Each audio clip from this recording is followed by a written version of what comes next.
આ જે ખાડો પડ્યો છે,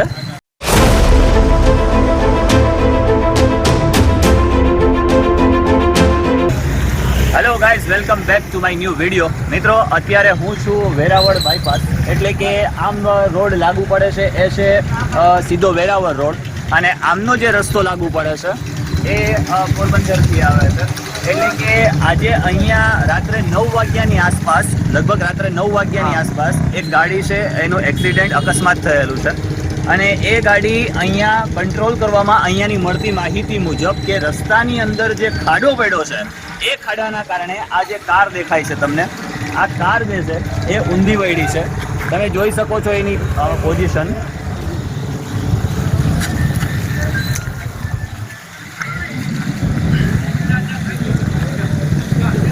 મળતી માહિતી મુજબ એવું છે કે એમણે ગાડીનું કંટ્રોલ, સ્ટેરિંગનું કંટ્રોલ ગુમાવ્યું છે, અને જેથી કરી અને એ પલટી મારી ગઈ છે. આજે આ રસ્તાની જે લાઇટો છે એ લાઇટો બધી બંધ છે, અને એના કારણે આ રસ્તા ઉપર જે ખાડા પડ્યા છે, હું તમને આગળ બતાવું. ભાઈ, ફ્લેશ લાઇટ લઈ લે 2-3. જો અહીંયા ખાડા પડ્યા છે, અહીંયા આ હાઈવે ઉપર ખાડા પડ્યા છે, અને આ જે ખાડો પડ્યો છે, આ ખાડાના કારણે ગાડીએ સ્ટેરિંગ ગુમાવ્યું છે. સાઈડમાં રહેજો.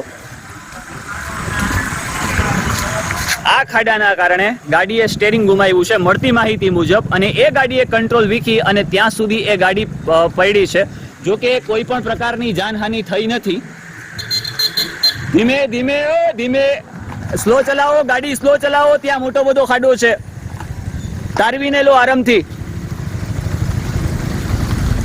ત્યાં રેલિંગ તોડી અને રેલિંગ તોડીને એ પલટી મારી ગઈ છે. મળતી માહિતી મુજબ કોઈ પણ પ્રકારની એવી કોઈ જાનહાનિ થઈ નથી, કોઈને વાગ્યું નથી. પરંતુ વાત એક મુદ્દાની એ છે કે એવડો મોટો અહીંયા ખાડો પડ્યો છે. આપણે વાત કરીએ છીએ વિકાસની, પરંતુ જે વેરાવળથી પોરબંદર સાઈડ અને પોરબંદરથી વેરાવળ બાજુના જે બાયપાસ ઉપર, માંગરોળનો જે બાયપાસ છે, એટલે કે વસીલા કોલોની પાસે, એ રસ્તા ઉપર નીકળતા વખતે ખાસ ધ્યાન રાખજો. અને ચોમાસાનો માહોલ છે, રસ્તા ધોવાતા હોય, તમે જ્યાં ક્યાંય પણ ડ્રાઇવિંગ કરો છો, વાહન ચલાવો છો, ત્યાં ખાસ એ બાબતનું ધ્યાન રાખવાનું કે જેથી કરીને કોઈ પણ પ્રકારે તમે ગાડીને કંટ્રોલ કરી શકો, કંટ્રોલમાં રહી શકે એટલી સ્પીડમાં જ વાહન ચલાવવું, જેથી કરીને કોઈ પ્રકારની એવી અકસ્માત થવાની સંભાવના ન રહે, કોઈ પણ પ્રકારની એવી જાનહાનિ ન થાય. ઓય, ત્યાંથી સાઈડમાં આવી જાઓ હવે. ચલો.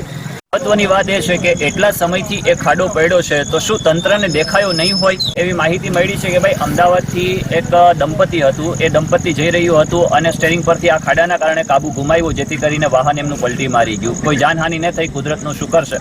પરંતુ પછી તો આપણે એમ જ થઈ શકીએ, એમ જ કહેવાનું રહીએ કે બનનાર હતું, બની ગયું, આવું તો નસીબમાં લખાયેલું હતું, કિસ્મતમાં લખાયેલું હતું. પણ જાણી જોઈને એમ કહેવાય કે હું કિસ્મતને દોષ નહીં આપું. તંત્રએ આવી બાબતોને ખાસ ધ્યાન રાખવું જોઈએ કે ભાઈ, જ્યાં ક્યાંય પણ આવા પ્રકારના, આ તો એટલી સિટીની મધ્યમાં કહી શકાય, સિટીની મધ્યની અંદર આવા મોટા મોટા ખાડાઓ હોય, અને એ ખાડાઓ જો ધ્યાને ન આવતા હોય તો મને તો એવું લાગે છે કે તંત્ર ક્યાંક ને ક્યાંક ઊંઘી રહ્યું છે. કા પછી એવું શક્ય બની શકે કે એ લોકો આ ખાડે કાન કરી રહ્યા છે કે અત્યારે અમારે કોઈ એવી આવશ્યકતા નથી, અમારે એવી કોઈ જરૂરિયાત ઊભી થતી નથી, જેથી કરીને અમે આ ખાડાઓ પૂરીએ, અથવા તો કોઈ એવા પ્રકારનો અકસ્માત થવાનો કે કોઈ પણ પ્રકારનો ભય છે એને અટકાવીએ. પરંતુ ખાસ મારી નમ્ર અપીલ છે કે જ્યાં જ્યાં જે જગ્યાએ આવી પરિસ્થિતિઓ સર્જાય છે, જ્યાં જ્યાં ખાડાઓ પડ્યા છે, જ્યાં જ્યાં આવા પ્રકારનો ભય છે, ત્યાં ને ત્યાં વહેલી ને વહેલી તકે એનું સમારકામ કરવામાં આવે. વહેલી ને વહેલી તકે જે કંઈ પણ રસ્તાઓ છે, રોડ રસ્તાઓ છે, એનું વહેલી તકે કામ પૂર્ણ કરવામાં આવે. એક જ વરસાદ આવે છે, એક જ વરસાદની અંદર તમામ ખાડાઓ, તમામ રસ્તાઓ ધોવાઈ જાય છે, અને એ ધોવાણ થવા પછી પણ ચાલો એવું નહીં કે ચાલો એનું આપણે ફટાફટ સુધાર કામ કરીએ.